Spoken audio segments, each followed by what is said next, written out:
Don't look at the camera when you're being interviewed. That's some of the worst advice out there in media training land. Oh, look at the camera, ignore the report. No. There are exceptions, I'll go over them in a moment, but in general, you want to look at the reporter who's talking to you. You want to look at the host who's talking to you. Your entire life, you've been looking at human beings when talking to them. Unless you're on the phone, there's nothing to look at. But if there's a video camera there and a reporter, you're far better off ignoring the camera and just talking to the reporter.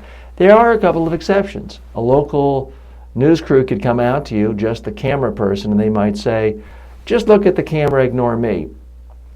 In that case, do what the production crew tells you. If you're in a satellite interview situation, you could be interviewed by a host in another city. You'll have an earpiece on. In that case, you'll look right at the camera. Those of you who are watching me on YouTube now or other video file sharing services and not just listening on iTunes can tell I am looking right at the camera. That's appropriate in this case because there's nobody else around to look at. There are a couple of other exceptions. Let's say you are doing a Saturday morning, Sunday morning public affairs show and you want to invite people to come down to the walkathon to support your charity.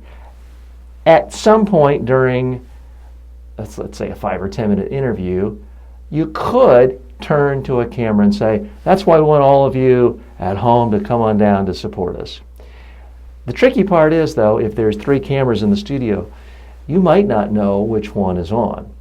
And a light might be on to start with, but then it goes to another one. So it's a little tricky. You really can't go wrong by just looking at the reporter or the host. If there's no one else around, by all means, whether it's a satellite interview, Skype video interview, look at the camera.